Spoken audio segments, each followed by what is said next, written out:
Hello and welcome to the Darlington College Learned It, Living It podcast. My name's Adam and I'm here with a fantastic group of tutors and students today, and we're going to look at what it is to be involved with the PGCE and the Certificate in Education. Welcome everybody, how are we doing? Good. Thank you. Good, thank you. Brilliant. You've packed out the studio today. I've had to juggle the chairs around, so for those that can't see the video and are listening online, we have 7 people, including myself, on the microphones, and we're going to get straight into it today. So I'm going to start with one of the tutors. What's your name? What's it all about? And why are we here? Hi, so I'm Jamie. I am the programme leader of the PGCE and the Cert Ed. Been running the course now for about 7 years, I think.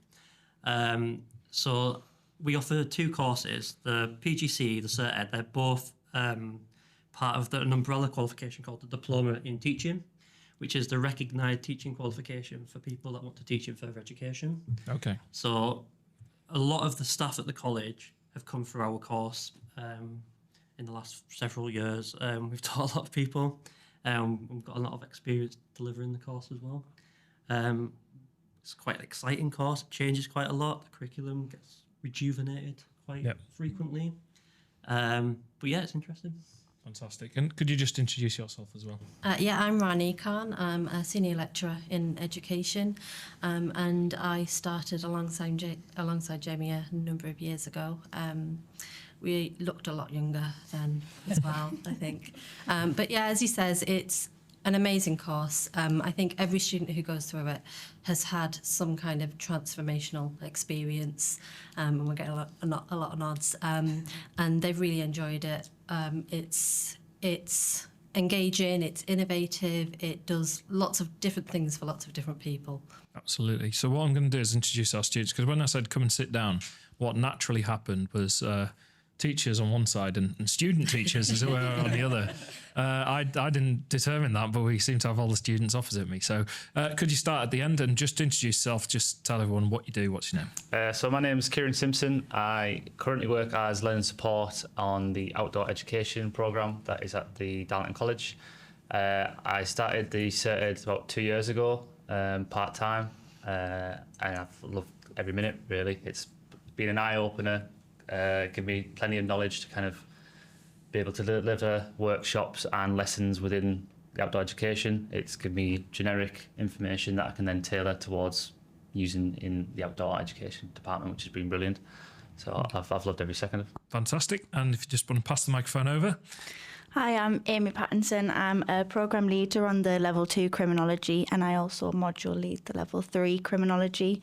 I've been teaching across the policing and health and social this year as well, so I've had a very busy first year in teaching, but I've loved every minute of it, and Jamie and Rani have very well prepared me. So Absolutely. So you're a former student. Former student, and current working teacher. as a teacher. Working at Darlington College as well, yeah. I was hired in the December of my teacher training, and then made full-time this year in the college. So, yeah, Fantastic. Positive experience. Brilliant. Please introduce yourself. Hello, I am Eva and I'm doing the course since last year, so it's the second year. We just nearly finished, and Rani and Jamie are really, really good teachers. I enjoy the course. It's really transformational. I think I learned and developed a lot, and I got a job out of it as well. So last November, I've been hired as an LSA part-time, Right, and I'm brilliant. also a V100 on beauty therapy, which is my... Is that your area of expertise? Yes. Absolutely. So, yeah, that's Brilliant. My name is Fatima El Hawashi. I'm on the full-time course. Yeah. I was teaching. My first specialty subject is math. Mm-hmm. I was teaching GCSE level 1 math skills and functional skills. I'm on my second subject is business, so I was teaching level 3 business administration and level 3 business administration apprenticeships. You can see that I was teaching various groups. Yeah. Quite broad. Easy in the beginning, yeah, but I have enough support and really good teachers. Fantastic. Brilliant. Well, what I'm going to start with is a really easy question. I'm going to come to you, Amy, because you're holding the microphone. Congratulations. Why teaching? I left university and I'd done a criminology degree, and I just couldn't decide where I wanted to go. And I kind of reflected a little bit on where I'd been, and I did criminology at A-level, and I kind of thought my teachers had a massive impact on me at that point, so give it a go. I never ever expected to like it or love it as much as I actually do, but I'm very, very glad that that was the decision I made. The teacher training itself, like everyone else has said, is a real transformation. The person you are at the beginning, you can think that you are quite a confident, outgoing person, but the person you become at the end is completely different.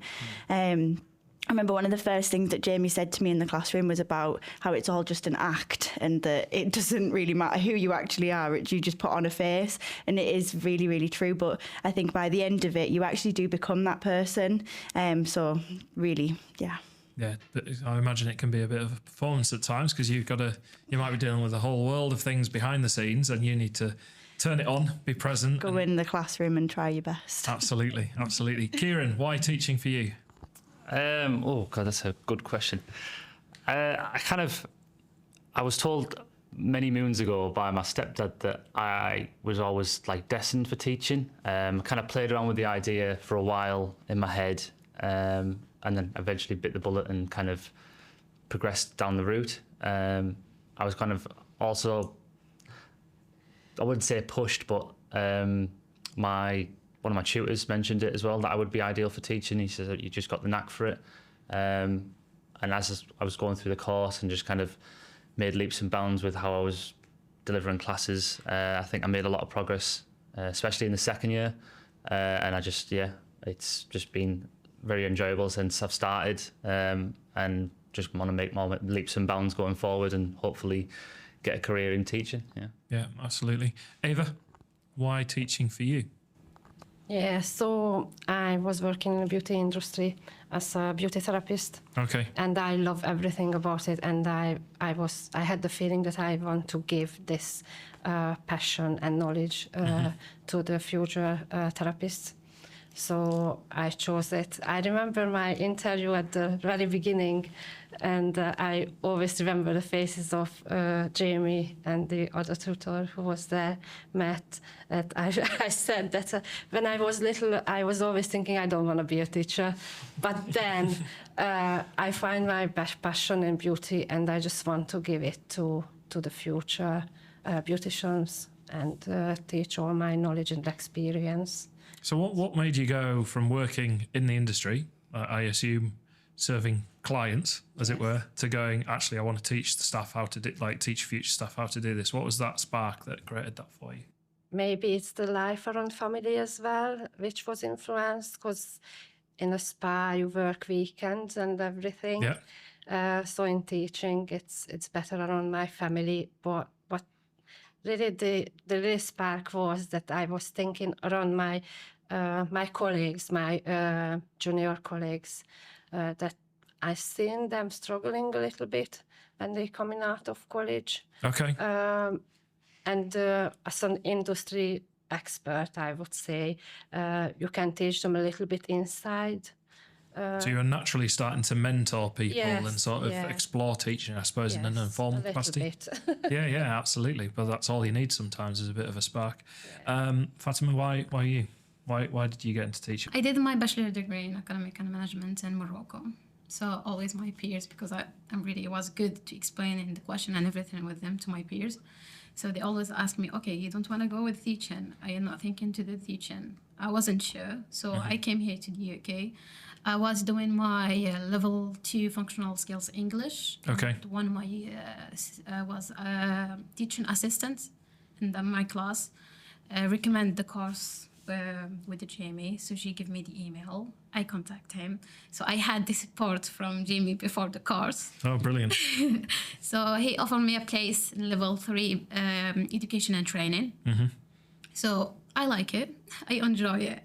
So I told him that I want to go forward with it and go to the level 6 or level 5, everything that available at that time. So he told me about the course. I like it.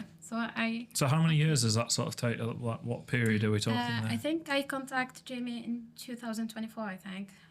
And I started the level 3 education and training in 2024 in February. Okay, brilliant. Yeah. That's a really good sort of pathway that you've followed in Yeah, the last few yeah. years. So I had his support from the beginning really. Yeah. It was at the beginning I was okay, it's a normal course for teaching. It's not that big deal.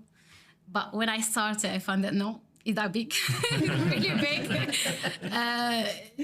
Sometimes I found it hard to find how to manage your family. Yeah. Sometimes health issue and the course assignments, being a teacher, how to switch between being a student and being a teacher. So you are a student in university and you are a teacher in a college.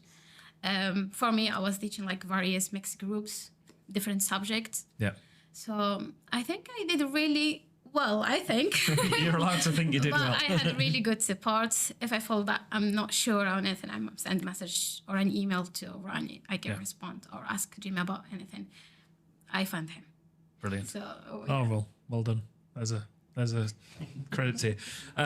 Now, what I love about this podcast is the tutors always come in thinking a way to get away scot-free. But you're teachers as well. So why did you get into teaching? Teaching. For me, it started, I worked at Student Finance England and I was a trainer, so I would train the new staff. And I really started feeling like I enjoyed doing that. So my background was history, and I thought maybe I could be a history teacher. So I looked into training to be a history teacher.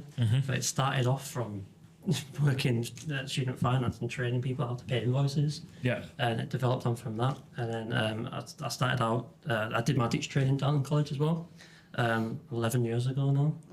And then I taught as a history teacher for 3 or 4 years before finding this job and becoming the teacher. Teacher. And then, I love my job. I love the passion of the students that come into through our door to train as teachers, and they all bring their own stories, their own narratives, their own passions to what they want to do and how they want to do it, and that's really inspiring to me. It makes me want to keep doing what I'm doing as well. Yeah. What about you? I kind of fell into it really. So I was quite lucky because I had experience in higher education well before I even started my PGCE. So I worked in HA.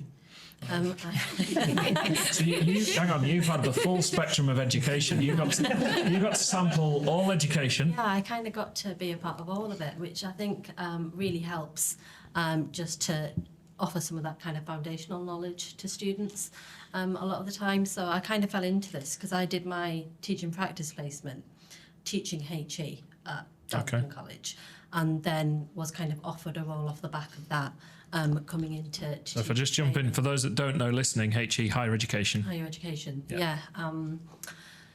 But yeah, I had all of this kind of background awareness, and then I did a little bit of training in delivery in industry as well, which I think was quite useful, and almost kind of prompted me to think, well, I kind of really enjoy doing this. Maybe I should step back into it very formally.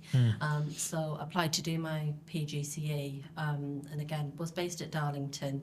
Had a really wonderful time with the higher education students there, and thought, actually, you know what, I'm really well situated in the college, and I really enjoy it. And I think just kind of going off what Jamie's saying there, every lesson's different. And I love that. I love that the students will come in and they will talk to you about their experiences on placement, and how they're feeling about kind of managing things like family time, and the workload and all of that. And you can have these really authentic conversations with them. And I think that's one of the great things about the job that me and Jamie have, is every lesson is different. Even though we may plan for a lesson, sometimes it goes off in some directions, and that's really, it can be quite therapeutic, I think, for this, lots of nods, really therapeutic for the students, but also for us as teachers to kind of figure out, right, what do we need to do here to manage some of that. Absolutely. Teaching's one of those, sorry, I jumped in. No, go for it. Teaching's one of those things where you're never really complete. You're always trying to get better. You're always improving. And I think it's good for the students to see us experimenting with that, trying new things. Like, oh, that didn't work. Yeah. We'll do something else next week. Yeah. Because that's life, and that's reality, and all teachers are going to experience that. And I think that's important for trainees to see as well. Yeah, I think it's really important that it's okay to fail, if that makes sense, Absolutely, yeah. because that's how you learn. You learn from your mistakes. So Amy, just obviously you finished your course, but take me through a bit what your course was like. How often were you at college? Did you go on placement? Give me some details around that. So we did 2 days a week in uni, and then I did 3 days placement.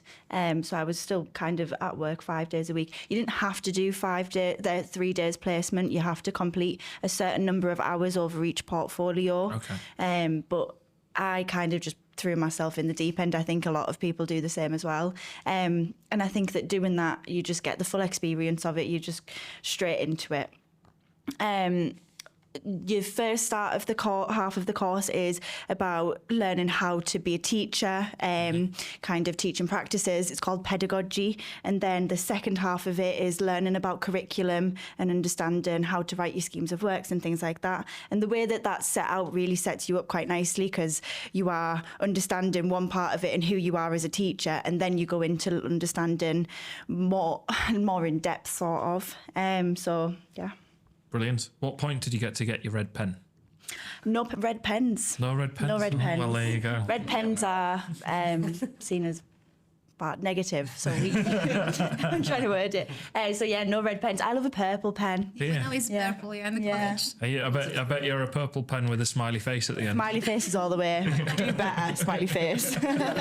Smiley face makes it all fine. Ciaron, what's your experience? Because obviously you're doing outdoor ed. It's kind of similar to Amy, so instead of the 1 year, it's split over two. So like a basic introduction in the first year to teaching and some of the tools that you can use, and then within the second year, it's kind of a bit more in depth, learning about curriculum, schemes of work, policies, things like that. And I mean, you get like. So like Jamie said, he's like a history teacher, so you can see this passion for history and teaching about policies and historic policies in education and how it's shaped how the education is now in current times. And it's great to get like their passions over from their teachings, and then you can kind of employ them in your own teaching. But it's been really good. Within outdoor education, it's kind of all of the generic stuff that I've been taught. It's then being able to like use it in certain disciplines, so everyone's experiences are going to be different. Yeah. We kind of get taught a generic sense of different pedagogies or social constructivism and things like that, and then how you can use that in outdoor ed or someone else's discipline. It's really good. Pedagogy is today's word. Definitely. Right. A slightly different one for you, Eva, because you're teaching beauty. I want to know a little bit on the moment you're crossing the bit from doing a treatment, say, on someone, to the moment you're trying to help a student conduct a treatment. What's that been like? Has it been like things getting spilled everywhere, problems? What are the challenges that you've sort of faced, and how have you had to sort of wrestle with those? Yeah, so when I do a treatment, it's like goes well. I think everything. But when you teach a student, they can make many mistakes. Yeah. Yeah, it can spill products like spilled acetone or spilled glitter all Yeah. around. Glitter. With nails.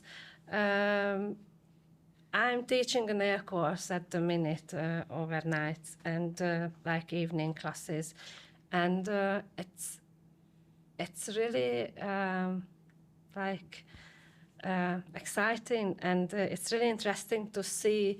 Like I never thought that I will see from the first day who is the very capable and who needs more support. Yeah. And it's all just a journey for them as well. You need to lead them through every single step of the treatments, Yeah. and help them with movements and anything. So I bet it comes down to here's the theory, but you need to practice, Yes, especially you need to something like practice, nails, for practice. example. I'd be rubbish. I'd be Yeah. absolutely terrible. You just looked at my nails. Yes, exactly. Yeah. Yeah, I would be, in terms of like the delicate nature of it. It's an art form really. In Yes, terms of it's when an you're doing it. art, and it's harder than bricklaying. Oh, there's the really- challenge. No, there was a colleague who did bricklaying Oh, course, really? and he did a nail course as well, and he said that it was easier to learn bricklaying than sculpting out a nail. So, yeah. There you go. We need that episode to happen. Absolutely. I'm looking off camera to people. Make that episode happen. That would be brilliant. Okay, so you've done a couple of different subjects. Yeah, doing business and math. Okay, so what teaching both of those are very different challenges, I imagine. Yeah. How are you sort of supporting the students with that? How are you overcoming the challenges that they face? So first, when I started this course, we started doing something like strategies in the classroom, explaining, helping, supporting students. But when you come back to the university, you find the answer why you was doing that stuff. For example, you find some learners find difficulty to understand something, and you take it and you divide it to sectional chunks. Then you come back to the university, and you find there is a theory behind it. There is a name for that kind of the strategy, and you start to understand it, and you start improve it too. So for me, I was using different strategies for the business and the math, because the math was like exam based, Yeah. and then business was like just a kind of assignment that learners need to submit in classrooms. Okay. Yeah. Yeah. So in exam base, you need to prepare the students for the exam, but also make sure they understand what they're doing, not just for the exam, for after the exam too. You need to prepare them for their futures, help them for the next step. Mm-hmm. And also, especially I was teaching the GCSE, so was really like behavior issues. Yeah. So now Don't worry, we're going to behaviour. So I'm thinking back now, if you told me that I have that kind, I don't know, the ability to manage that kind of the behaviors, I'm not gonna like, no way that I can do that. But now, no, I did it. Yeah. I found like different strategy, different plan to manage Yeah. that behaviors. I came with the different forms. Rani know about it. Was one of my evidence for the professional portfolio. Okay. Yeah. And for the business is less behavior issues, but more about subject knowledge, because Yeah. the students who doing the business is also asking for more questions. If you're speaking about the marketing, okay, well, why we need the marketing? Why we need to learn about it now? Yeah. You need to explain why they need to know about it, how they're gonna help them in future careers and future opportunities and jobs, and I don't know. Yeah. Yeah. So yeah, that is a kind of Yeah, it's tricky, isn't it? Because Yeah. you've got the subject matter that you need to teach, but you're also trying to make sure that everyone's getting what they need for it. Exactly, So you've got yeah. a great space. I'm going to drop individualised learning plans. Yeah. Do I get a mark for that one? Where's the green pen? Yeah. But it's not green, it's a purple Oh, one. it's purple with a big smiley face. Yeah. But, you need to, obviously in class environments, you've got a lot of different people going into these subject matters. And I think one thing's learning your subject matter on how to teach and deliver the teaching and deliver the syllabus and the curriculum that you're meant to be doing. But the other thing is actually just managing people and doing it. How has it been for you, Amy? Because you're now a year out. What's the secret when it comes to managing groups? Building relationships with individual students. Honestly, that is the only way to be able to manage a classroom. I have found myself, and I think what took me the longest to realise that was my reaction has a really big effect on their reaction as well. Okay. So if I don't manage it effectively in that first instant, it's just going to continue and it's going to carry on, and then it's even more impossible to get over. But once you have those relationships with the individual students, it's so much easier to sit them down and be like, come on, like, what's happening? Why are you behaving in this way? Because 9 times out of 10, there's something going on with them that's causing them to act up or play up, rather than the fact that they're just like that. There's no such thing as that, I don't think. But individually just making relationships with them and making sure that you manage how you are in the classroom. We all have our own things and our own dealings. Mm-hmm. Just leave it at the door and go in and give them your best self, and then they end up giving you their best selves. Yeah, absolutely. I'm going to come to Ciaron because I imagine the whilst we can have glitter thrown all over and acetone and things like that all over in there and the beauty side of things, there can be an element of risk with the outdoor activities. So Yes. how obviously behaviour is really important. How do you manage that? What are the techniques that you've learned? I think when it's in the classroom, I think, like Amy says, it's kind of trying to be transparent with them. So if you've got any troubles yourself at home, obviously don't divulge all information, but say, like, I've been out, it's a really stressful week, I've had this and this going on, car's gone in the garage, whatever. And you can be transparent with them, and they kind of see it's a different teacher from when they were in school. In terms of when it's outdoor education and like being off site, it's been like safety becomes paramount. So we're kind of teaching them to become the next kind of leader. So they might not necessarily be in outdoor education. They might not be being an activity instructor or something at an outdoor centre. They could be running their own business, but in that sense, they're then going to become a role model for the rest of the workers that they might employ. If they are going to be an activity instructor, then they've got to be a role model to the kids that they might be teaching, or keeping them safe. So we have to teach them that when they're doing these activities, it's not something where they're messing about and doing what they want, going for a day kayaking. It's like you need to learn how to kayak first, yes, but you're then leading a group down the river and you have to do it safely. You have to get certain points on a river so that you know that your entire group is getting to one place safely. Same with climbing, same with mountain biking, same with all the activities that we do. Yeah, I imagine there's some non-negotiables, like There is, you yes. can't mess around with safety equipment, for example, or not wear safety equipment, or Yeah, so we have like PPE, so we all have to wear certain equipment when we go on. Say if we need a rock face doing outdoor crag climbing, everyone has to wear a helmet, even if you're not climbing. It's just in case something falls off. And it's kind of teaching this. It's like recurring topics throughout the curriculum of safety, so that the students understand that it's paramount when they're doing these activities.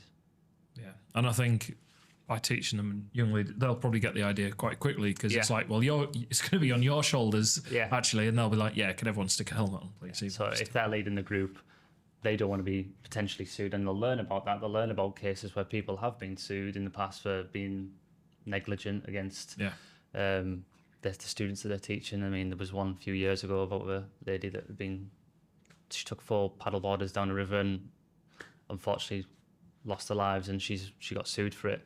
And it's like teaching them real stories that, like, if you are negligent to what's going on around you, these are the consequences that might happen to you. Yeah, I suppose that's the transition period, isn't it? From being a student in secondary to becoming essentially an adult. It's like the first year they'll learn the skills, and then towards the end of first year, it's like, you're now going to be asked to lead these kind of skills in the second year and third year, and potentially in the foundation degree if it gets off. Absolutely. Okay, well, brilliant. So I'm going to come to Eva. Typical day on your course, what does that look like for you? So we start the class, and then we start with like a starter activity on anatomy, something theory-wise, and then we dive into practicing if we are in the salon. So then students need to set up their own areas, like industry standards, and they need to follow health and safety as well, because the beauty side has health and safety, which is really important. On the beauty courses, they need to wear uniform. So that's another thing that we need to check, that they need to be in uniform, hair up. So that's even before they step into the salon. And then they just need to crack on with the treatments, and just following through, go around the room and help them out, giving feedback, constantly showing them a movement if they do something not quite right. So they keep them on task, and just enjoy the treatment, which they are doing on each other.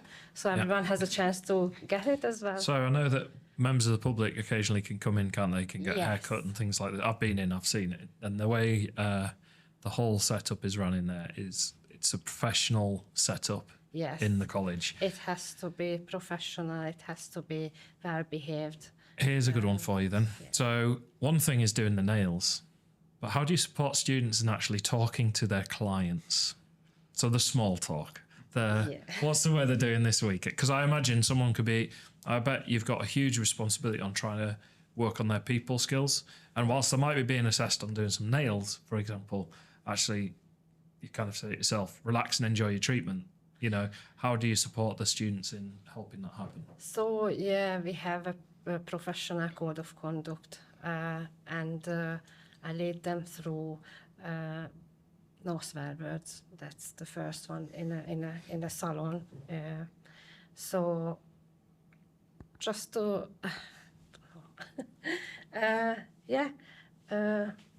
support them how to talk, what questions they need to ask, what they need to find out about the client, because obviously they need to find out like contra indications, which are anything that can prevent the treatment so the clients cannot get it if they have an infection or anything like that, because it can spread. So it's really important to teach them the professional communication with the clients, open questions, closed questions, and talk all about this, what this means, what they need to find out.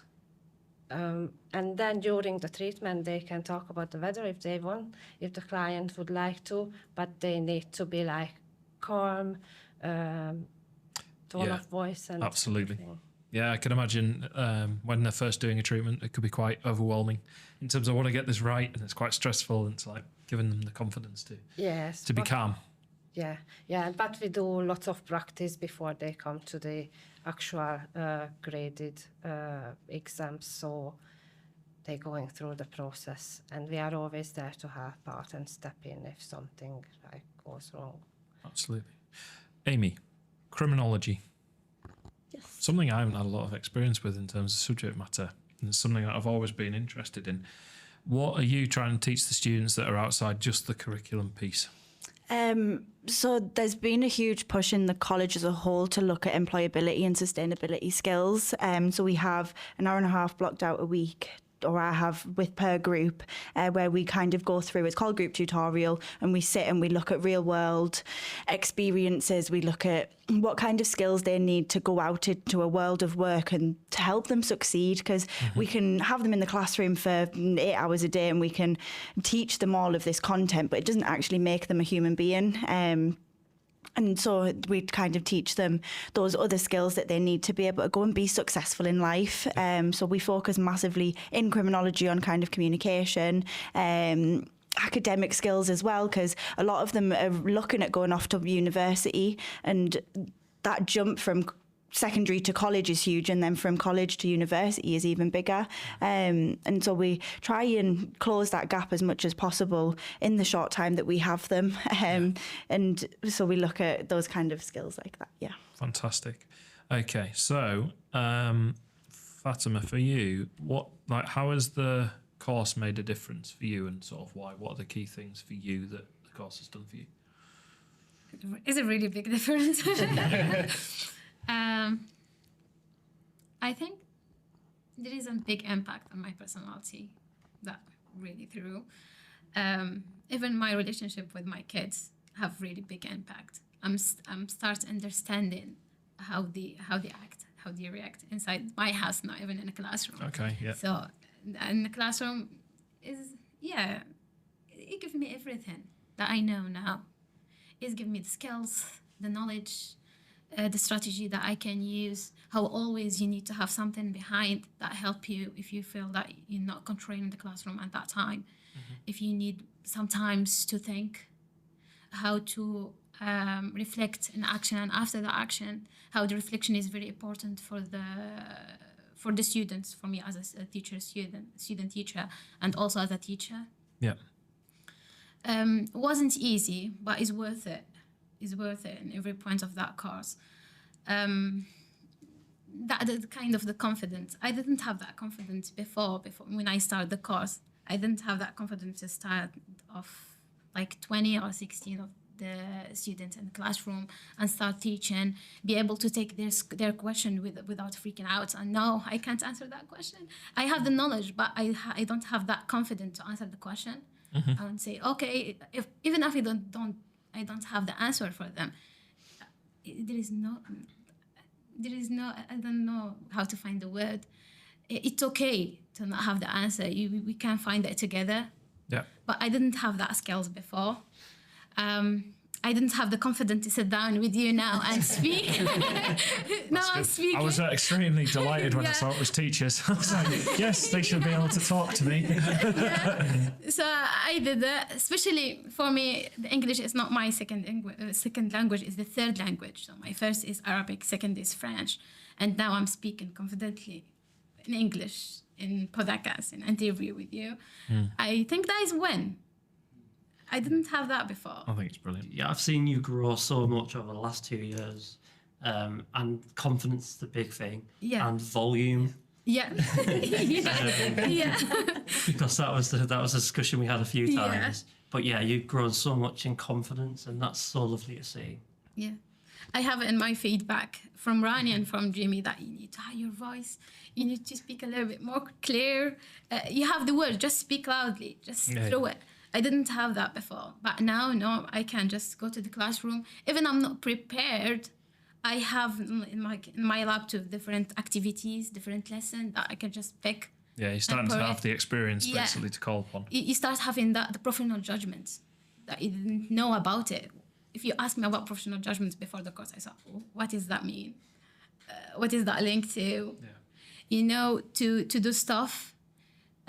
Before this course, if like I go just to do the teaching jobs, they will ask me to create a scheme of work. They will ask me to create a lesson plan. I'm not gonna know how to do that. But now, no, I know. I know what I need to include in my lessons. I know what I need to include in my scheme of work, how to prepare, how to always have something to like base on it, how I can take the course specification, the criteria, and based on it, create my lessons. How I was thinking about the lesson plan, if I have SND in the classroom or not, how I can respond to their needs. Yep. So that kind of the stuff that course give you, you're not gonna find it somewhere.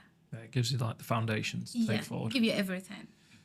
Jamie, having to give feedback then, and Rani as well. So obviously you've had the privilege of supervising. Is that the appropriate word? Mentoring, supervising, teaching, all of the above. What's that journey like for the both of you from sort of day one to graduation, I suppose? It's interesting, isn't it? So we have quite a rigorous interview process. So we interview quite a lot of people. Not everyone makes onto the course because they haven't managed through that interview process, where they have to stand up, do a presentation, they answer questions, there's a written task. And all this gives us an indication if this person is going to be able to be a teacher or not. And that's, it has to meet the FE standards. It's not just our judgment.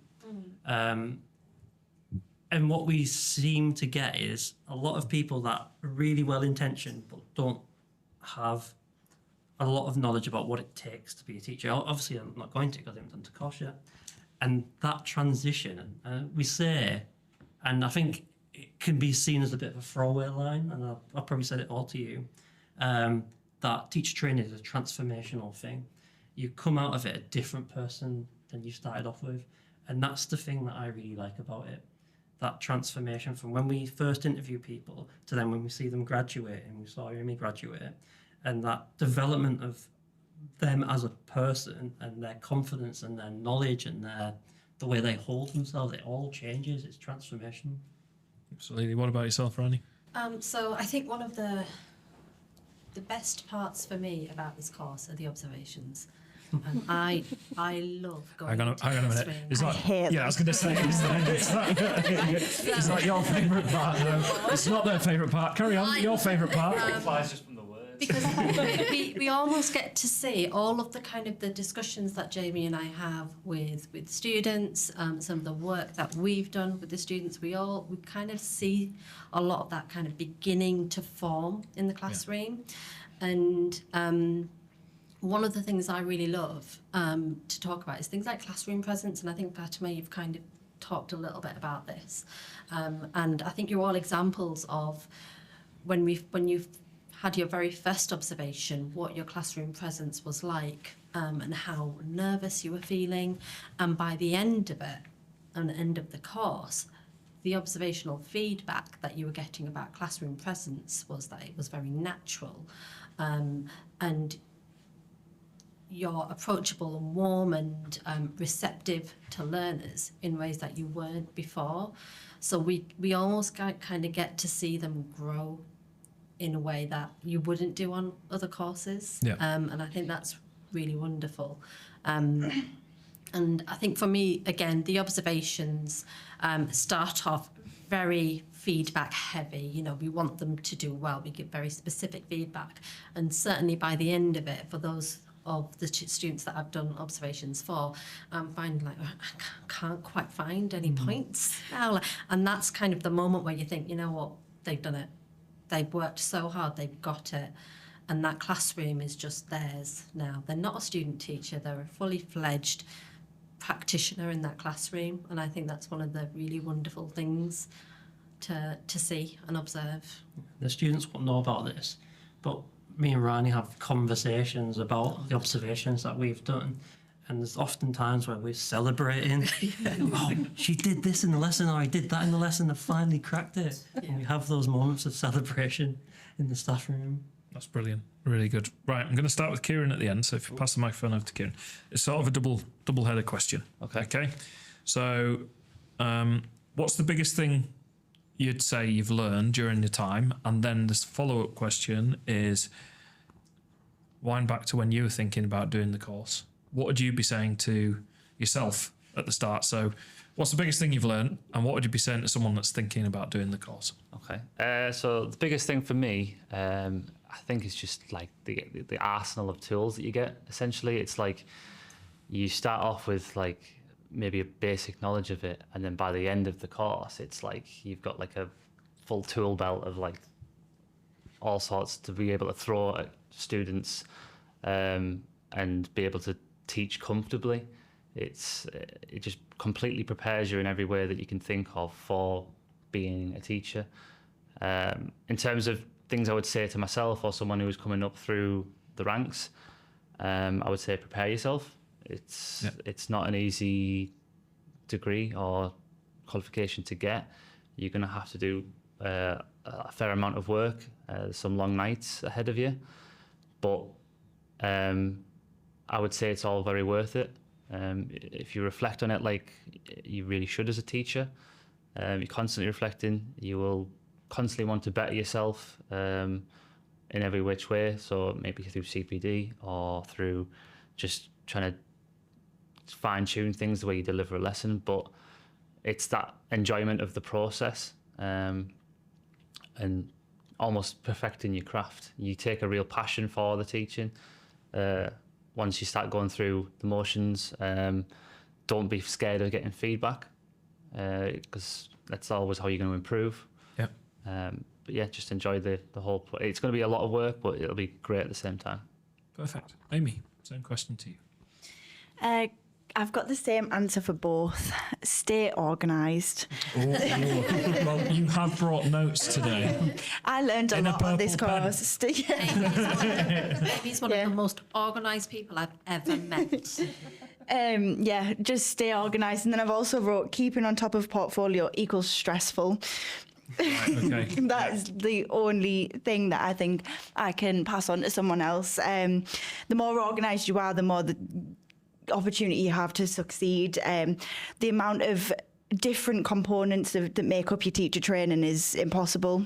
Like there's 3 sections to the actual thing, and then you've got your assignments on top of that, and then you've got your teaching, and then you've got the marking, and then you've got your questions, and you've just got, and then the things that you find that you want to learn yourself as well, because there were so many moments in the classroom with Jamie and Rani, and then when I was in the classroom teaching myself, where I was thinking, oh, I like that, I want to know more about that. Yeah. Although it's a subject that I'm really familiar with, it's still something that you learn about every day, and students ask questions, and Jamie and Rani have this abundance of knowledge that they're talking about all of the time, and then I'm like, oh, that's so interesting, and I go home and I'm like, right, I need to know about that more. So staying organised and use the people around you, like our classmates, your supervisors and your teachers. They're your best friends because they have everything that you need, and so just ask them all the questions. And I say that to my students now as well, and just ask questions all the time and you will get answers from someone eventually. So be organised. I say be inquisitive is probably the other part. Yeah, absolutely. Yeah.